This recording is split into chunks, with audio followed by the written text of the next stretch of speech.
If I had to identify one massive mistake or one massive thing that I neglected is marketing.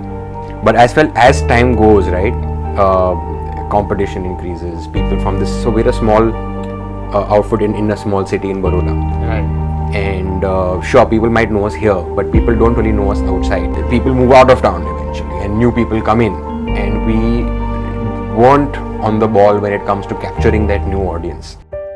It takes immense courage and hard work to establish a legacy, but it also takes persistence and determination to continue a legacy that is passed on to you. Hey guys, and welcome to yet another episode of the Entrepreneur Talks. The food industry is undoubtedly one of the fastest evolving industries in the global economic scenario, and with all the cutthroat competition there is, it becomes even more challenging to constantly innovate and set benchmarks in terms of quality and food services. But one franchise that has successfully managed to always stay up to the mark is Goodies. To share his entrepreneurial journey with us, we have today Mr. Kezad Modi. Hope you enjoy the episode. Let's get going. Hello sir, and welcome to the Entrepreneur Talks. So we do know that it was your parents who started Goodies back in 1991. So my first question to you is, how and when did your association with Goodies start? So I joined in 2011 after I finished my hotel management. I actually specialized to be a chef, planning on going somewhere else, but I had a 3-4 month gap before I started my first job. I used to go to help out in the bakery, the cafes and all that, and then one thing led to another, and I decided to stay on and work with my parents. So you are basically a second generation entrepreneur, and people have this perceived notion, that life is easy for the guy who comes second, but we actually know it isn't. So if you could highlight all the problems you faced as a second generation entrepreneur in your journey. So this is a very specific problem that people would have. I mean, it's not that it's always harder for the person that comes next. A few problems that I had, so when you're in college, right, you learn all these new things and you think you're up to date and you've been exposed to a lot of new stuff. And when you come back to try and apply it to a running business, especially one that's been on for 20 plus years, is very hard because the people there are a little resistant to change. They're like, if they justify everything and try to make them understand as to why it's better. I think that is the hardest part, that change in culture that you need to sort of adapt. Another thing is that you feel you are very confident. You're at the peak of your confidence, and even when you join in fresh, for everyone else you still need to prove yourself. Right. So there's a lot of scrutiny, and that adds a lot of pressure. These are the two problems I faced. Apart from this, there wasn't much. Sure, the kind of problems that you face coming in second are very different. I mean, you never have to go through starting up a business. You never have to go through the trouble of establishing your product, or your service, or your brand. But you face different sort of problems, and then you are now stuck with competition to deal with. You are now stuck with the next change, the next evolution. How because you can't stay stagnant. You need to keep evolving with time, coming in second or third, and so on and so forth. So it's not always easy for the guy who comes second. No, not at all. Not at all. Goodies is a cafeteria as well as it is into bakery products also. So you have to deal with a lot of issues like competition from two different sectors. So how do you deal with those issues, and at the same time what are the perks of running two businesses simultaneously? Right.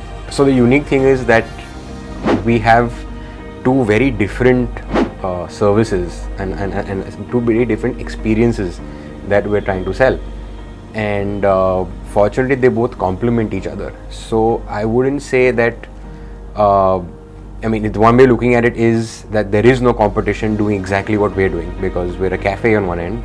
At the same time, we're doing a certain scale of bakery retail products. The advantages are that a lot of our overheads can be mitigated by the other. There's a lot of sharing of manpower, a lot of sharing of space, a lot of sharing of know-how happens.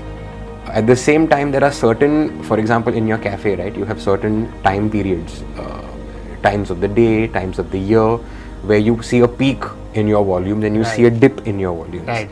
A lot of that is offset by the retail part of our bakery. That gives a different feel, and exactly. It helps like Exactly. as you said, in overheads and so it Right. becomes an advantage. It was hard in the beginning because the first 10 years it was just a bakery, and then much later in 2000 my parents started the cafe, and there was a huge transition at that stage. Right. But I think ever since then it's been nothing but good. There must have been a stage in your journey where you came across a major failure or you made a big mistake. So what was your mindset during such a stage, and how did you deal with those failures? So I've made my fair share of mistakes. In fact, I think I've learned most of what I have after college by sort of messing up and then figuring it out for myself and all that. If I had to identify one massive mistake or one massive thing that I neglected, is marketing.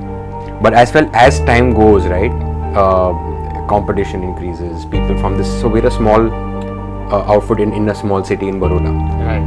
And sure, people might know us here, but people don't really know us outside. People move out of town eventually, and new people come in, and we weren't on the ball when it comes to capturing that new audience. Right. We were mainly, sustaining with our repeat guests and repeat clients, and like there have been kids that my parents made cakes for, and they've grown up and they've had kids, and I make cakes for them.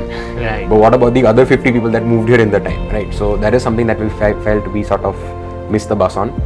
We are trying to up our social media game, getting people involved who can promote our product, getting influencers involved, getting different sort of activities that we're doing. I've started doing pop-ups of late where I just promote. Commercially, they don't make much sense, but they're more of a display of our products and our services, and from that you get many offshoots. We've developed a whole catering model based just on that. We've started doing catering also for smaller social functions and stuff like that. So I believe that was our error and the deviation that we made to rectify that. So it is like that, so that the mistakes you made, they help you in becoming a better company or a better person. Well, hopefully they should. If they don't, then I'm not doing my job right. Right. The evolution of the food industry, social media did play a big role. So if you Yes, could it emphasize on played- how social media played a big role in goodies as well as in general. I think social media is the new way in which most people assimilate information. That being said, especially for something like a restaurant, right? Print doesn't do much anymore, right? Because now you have a very good camera on your phone, Right. right? So earlier you would see good pictures of food only in a magazine or something. It wouldn't be so easy. You can make a bunch of eggs at home and take a fancy picture, and that looks spectacular. Right. So what has happened is, food has always been something that has a very good visual appeal, and social media exploits that visual appeal of food, right? And which is why it's become the tool it has today for the food and beverage industry to be the norm for promoting this stuff. You won't see as many ads in magazines, in newspapers as you did earlier as you do on social media. And another very interesting thing in social media is a very precise tool. You can target the audience you want. It gives you information. For an ad in the paper, you would never really know how many people you're reaching and things like that. Here you have analytics to go by. You can tweak your campaigns, things like that. So social media today is indispensable in our industry. So it's like the customer is just few clicks away from you. Exactly. So post the COVID-19 situation, what all changes do you think are going to happen in the food industry? The major challenges that I see that are going to be faced, let's talk about the guests, the consumers. Their entire mindset has now changed because Right. everyone is concerned about their own health and their safety. They have to prioritize whether they want to, how comfortable they are in getting stuff from outside, as opposed to how cautious, I won't say paranoid, I'd say how cautious they want to be and distance that entire activity. Yeah, because at times it will also happen that you have a good customer, and even though he may not believe in your sanitization and other facilities. Right, so that's what I'm saying. So there's this whole new hurdle that we're trying to overcome now. Post-COVID, a lot of people were not able to, so because there was a break for almost about 2.5 months, 3 months, and the next maybe, 6-8 months, maybe a year, maybe more, are going to be very rough for the food industry especially. So it's going to be very hard for a lot of people to sustain. A lot of establishments have already shut shop. What I can tell you is the scenario will be changed for good. I think a lot of people will adapt the models of delivery kitchens or ghost kitchens or cloud kitchens or whatever you wish to call them, where you are doing away with the overheads of having a front end, a brick and mortar shop. You're just a virtual brand, you're making 7 kitchen. A lot of resources are shared, a lot of combined kitchens are coming up.